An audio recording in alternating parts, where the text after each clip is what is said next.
Adik nak buat macam kakak ke? Atin nak tengok tapi ada dia punya buku.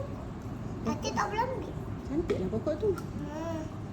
Tapi kena keluarkan. Atin nak tengok fish kakak.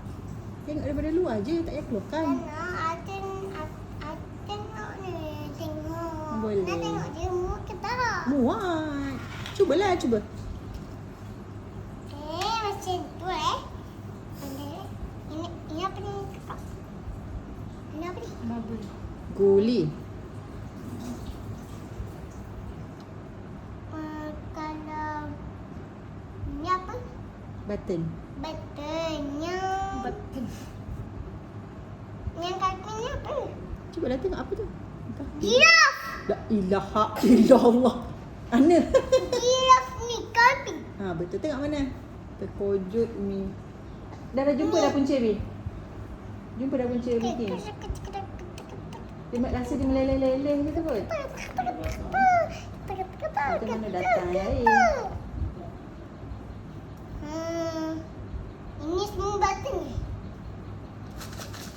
Janganlah. Baik. Macam kan? Kenapa kakak jumpa ni? Kakak jumpa ni. Ha, cantik. Apa tu? Batu. Batu. Tapi Umi jumpa mana? Yang satu tu dah pecah. Masa orang yang sewa sebelum dia terjatuhkan. Ini Ini akak pecahkan dia. Terjatuh. Yang Sayang, masa tarik tadi. Ya. Masa tu tengok Di belakang tu ada tarik tarik. kakak tau. Jangan sentuh Ni apa? Ni apa? Tak tahu. Hasil warna-warni. Jumpa tak mana? Beli lah. Okey. Turunkan balik. Turunkan balik. Susun balik, susun. Dia cuak.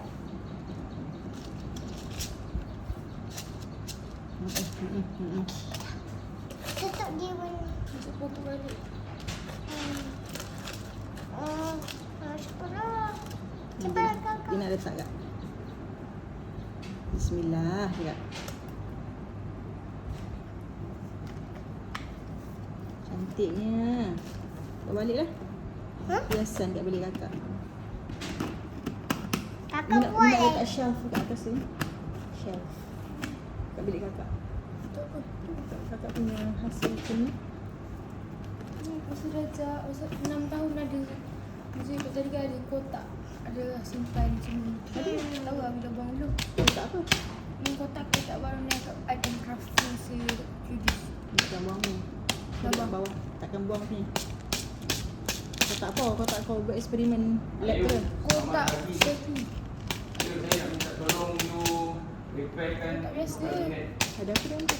dekat rumah sebelah rumah saya punya rumah sewa sebelah punya rumah. Habis cakap Dah. macam ni. Nah. Macam ni je. Cakap komentar tidur. Cakap terima kasih. Terima kasih. Saya semua. Anda pandai. Adik nak buat macam ni ke? Nak. Okey, good. Nanti kita beli. Adik buat Aku nak warna-warni. Boleh. Aku nak warna-warni yang macam kakak. Boleh. Kakak belanja ke? Dah banyak duit? Aku nak share. Aku nak share dengan ikan. Ha? Nak share dengan ikan. Bagus. Share. Korban pula lah. Aku beli bekas dulu. Tapi mesti muat. Tapi susah. Tapi ada orang. Macam Hamzah. Hamzah ke Musa tapi Musa kalau. Sabar ke sekarang? Ni habis tu. Sampai sekarang pun habis tu. Tapi Habis tu. Tapi. Hamzah kalau. Musa tapi. Kalau Hamzah dah habis mandi, Hamzah nak tolak. Daripada situ dia tak tolak.